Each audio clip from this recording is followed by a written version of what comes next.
The law of attraction suggests that a person who brings positive thoughts or positive thinking into their life will have a positive outcome. But with that same token, a person who has negative thoughts or negative thinking will bring negative outcomes into their life.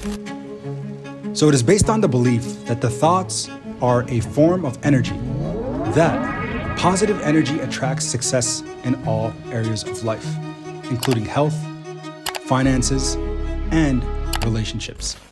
Welcome back to TQM, or the Quintessential Millennial channel, where we talk about all things millennials with an emphasis on finance. If you are new around here, it would mean the world to me if you'd consider smashing the like button down below for the YouTube algorithm and subscribing if you enjoy the content. Today's topic is a little bit controversial, and I want to make a quick disclaimer before we dive into the video. And that is, for me and my perspective on manifestation and the law of attraction it is something that I truly do believe in, but it comes with also the belief in God. And so understanding that not all of you watching might believe in a higher deity or God, but understand that how it works for me and the applications that I will discuss today are from basically, again, somebody who has some type of religious affiliation. So with that said, let's go ahead and dive in and talk about a few definitions. So the law of attraction is composed of three different components, and they are like attracts like, and then nature abhors a vacuum, and then the third one is the present is always perfect. Let's define these directly from the internet. So like attracts like. This law suggests that similar things are attracted to one another. It means that people tend to attract people who are similar to them. But it also suggests that people's thoughts tend to attract them to similar results.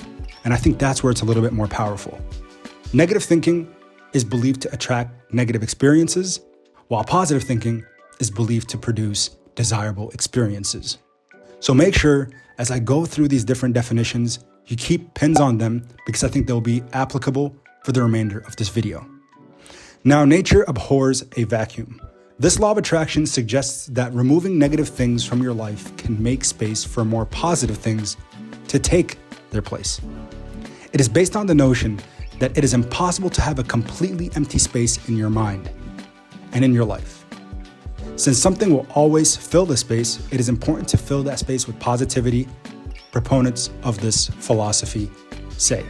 While it might always seem like the present is somehow flawed, this law proposes that rather than feeling dread or unhappiness, you should focus your energy on finding ways to make the present moment the best that it can be.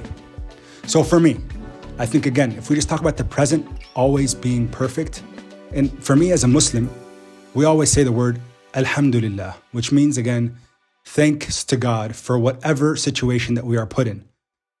And I know it might be difficult to say, especially at times of trial or unease, but I honestly will say that once those words come out of my mouth, as somebody who, again, has been saying it for pretty much my whole life, it does have a pretty profound impact on my reaction or even how I feel after a certain thing happens that might not be favorable to me.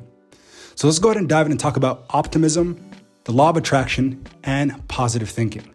So for some of you who might not know, I was initially and studied to be a pharmacist. I went through pharmacy school, and afterwards I graduated and started working in the workforce for a solid 2 years. And I was very unhappy. I was doing it because, again, I thought this was going to be what I have to do to just keep my life forward. I had security with a salary from a job, but it was a dread. Every single day waking up in the morning was not easy for me. But it's also not easy to say, well, I did all these studies, 7 years of college, and it's my identity. I can't just leave those things and say goodbye. So instead, I decided to start making a potential new out for me. And what was that? YouTube. So I created my first channel, which is the YourPOP channel, in 2021, where I started making YouTube videos. And I kid you not, during a live stream, when I first started on YouTube, within my first 1,000 or 2,000 subscribers, I put out a stream, and somebody actually, if I can find it for this video, I will link it down below. But I made a statement during the month of January 2021 that this year I will hit 100,000 subscribers. So for those of you thinking from a law of attraction standpoint, again, positive thinking and looking for a favorable outcome, I told myself, 100,000 subscribers will be reached. Well, fast forward 9 months from that moment, the milestone was hit. And not only that, the same month that I hit 100,000 subscribers is the same time I went to my boss at work and I said, I'm actually going to be putting in my 2-week notice because I'm going to be pursuing YouTube full time. Very difficult things that I thought would never happen, but due to having, again, optimism and a favorable outcome in mind, they came true. So I think these laws in this universe are quite strong, with, of course, your respective beliefs. I think that's what really should come primary to some of the things that I'm mentioning today. Now, where does this law of attraction and manifestation come to the point where it's life or death? And I think this is where it's very, very, very profound. And that is looking at a study from Harvard University, where researchers were following 309 patients who just underwent coronary artery bypass. For someone in healthcare, I thought this was almost unheard of. But I kid you not, these statistics are true. So these patients were followed, and there were different health-related things that they were following, of course. Repeat heart attacks, or if they had any type of adverse reactions to any medications or to the surgery itself. But they were also looking at some psychological parameters. And I think this is here where things get special. The 3 things they were looking at from a psychological standpoint were depression. They were also looking at just having favorable outcome or just optimism after the surgery was complete, and also just overall well-being. So they would ask them things from what we call PHQ-9, which again was just basically assessing a patient's just overall well-being. Now, this is 100% true according to the article that was published. There was a reduction of 50% rehospitalization rates in patients that only just had one parameter that was different from the other group, and that is just them being optimistic. So a person telling themselves, I'm going to be fine. This surgery will heal me and I'm going to be okay. They put that out into the world. They had those beliefs. They were optimistic, and we see that there's a significant reduction in rehospitalizations in that group. So as you can tell, this is so much more than just someone becoming a YouTuber or manifesting money into your life.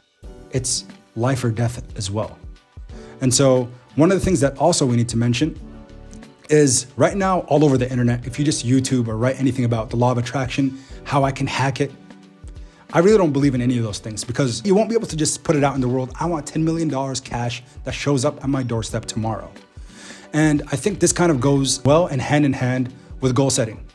So if we think about goals that we set on a daily basis, think about what we call SMART goals. And there's always 5 steps to these SMART goals, and that is SMART. So you just break down the 5 letters in the word. S is specific, M is measurable, A attainable, R realistic, and T timeable. And I kid you not, before any of this happened, me making my YouTube channel, me hitting 100,000 subscribers, I sat down with my wife and I got out a piece of paper and we started writing down goals that we had. One of the top things on that goal list for me was to create a YouTube channel, or actually at the time, reignite my YouTube channel that I pretty much stopped using for years on end. And within that list, we also wrote out SMART goals with all those 5 categories. So for those of you that are trying to manifest something in 2023 and make this year the year where you start to actually make a change, or pursue something that you've wanted to, but you just haven't yet, understand that it comes with, first and foremost, telling yourself, I want to achieve this, and then you take the means to do it.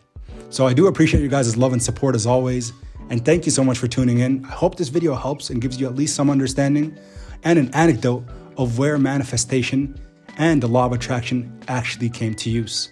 And remember, apply it how you will in your own life, but that's all I had for you guys today. And until next time, everybody, take care.